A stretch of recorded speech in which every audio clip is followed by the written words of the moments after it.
Devocional da série Sobrevivendo o seu deserto. Dica de sobrevivência número 6. Procure alimento. Parte 2.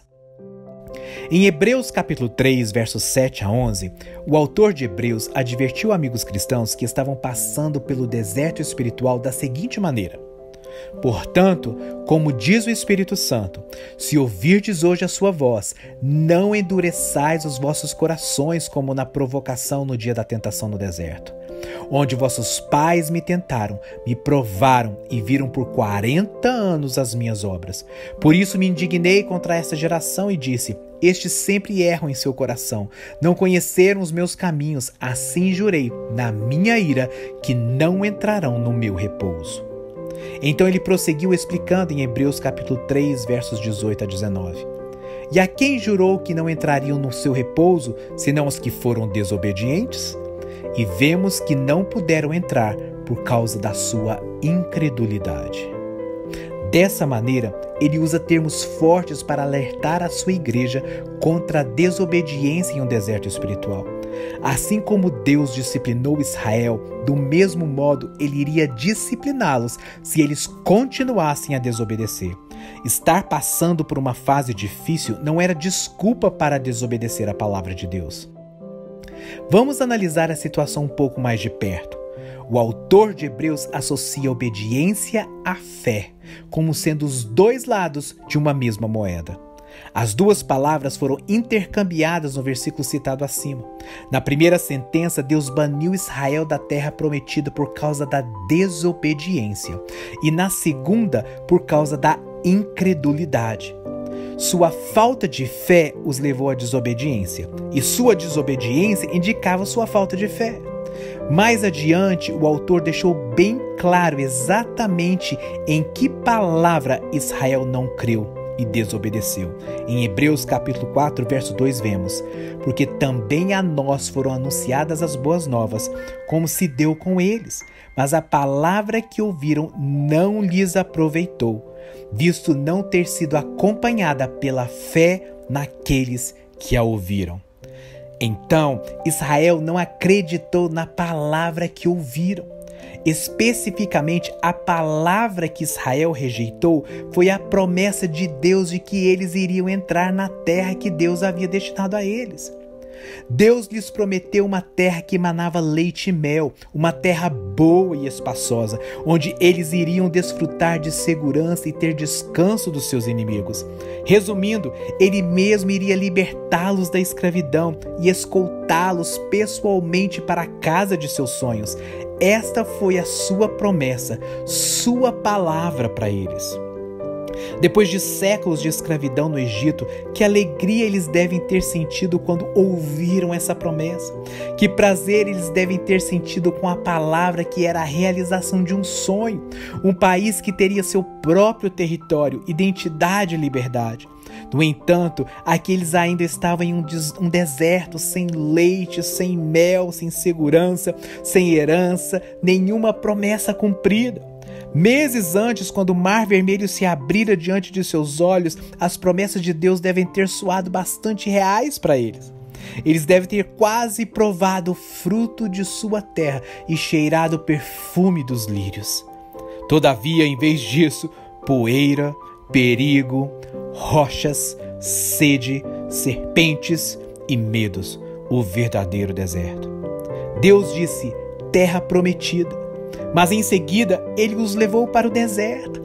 Em vez de entrarem em sua glória, eles ficaram vagando em um deserto, lutando contra elementos cruéis, recolhendo alimentos estranhos todas as manhãs. Israel enfrentou uma situação muito difícil.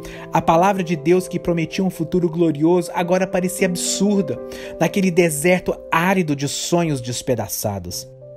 A palavra que ouviram, em vez de inspirar a esperança através da realização, agora parecia pairar suspensa sobre eles, longe do seu alcance, zombando e escarnecendo deles enquanto vagavam pelo deserto. Israel estava preso nessa longa e estranha tensão entre a promessa e o cumprimento, entre a integridade de Deus e as circunstâncias que pareciam contradizer a sua palavra. Mas aquele foi o tempo exato que eles precisavam para acreditar. Se eles tivessem crido na palavra de Deus em meio a essa crise, então eles teriam obedecido e tirado o lucro disso. Entretanto, uma vez que eles não acreditaram, também não obedeceram e não receberam seus benefícios. Deus os colocou nessa situação e observou para ver que tipo de pessoas ele tinha. A reação deles foi algo lamentável. Eles reclamaram das suas condições, sentiram falta de seus dias de escravidão no Egito, adoraram ídolos, cometeram imoralidade, criticaram a sua liderança e tentaram ao Senhor que os havia libertado e prometido algo realmente de valor. E quando ouviram as notícias a respeito dos habitantes de sua terra prometida, disseram: quem dera tivéssemos morrido na terra do Egito, ou mesmo neste deserto, e porque o Senhor nos traz a essa terra para cairmos à espada e para que nossas mulheres e nossas crianças sejam por presa? Não seria melhor voltarmos ao Egito? E diziam uns aos outros: constituamos um líder e voltemos ao Egito. Diz Números capítulo 14, versos 2 a 4.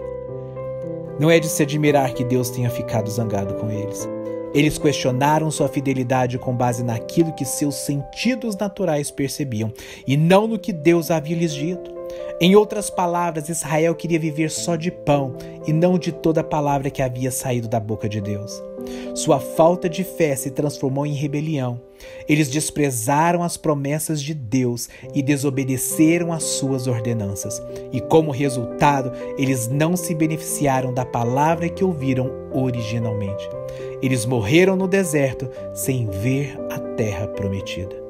Por isso, quando estamos passando por um deserto espiritual, não devemos confundir a nossa situação com a integridade de Deus.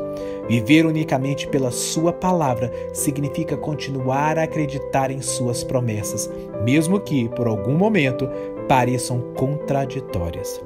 É isso que significa o deserto.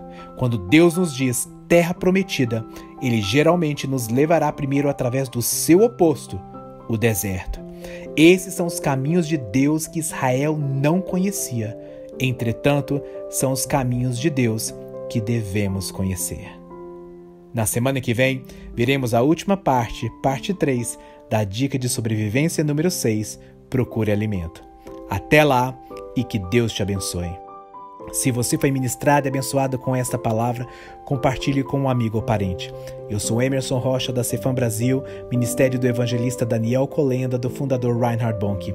E eu compartilhei com você aqui uma devocional compilada do livro do evangelista Daniel Colenda, titulado Sobrevivendo o Seu Deserto.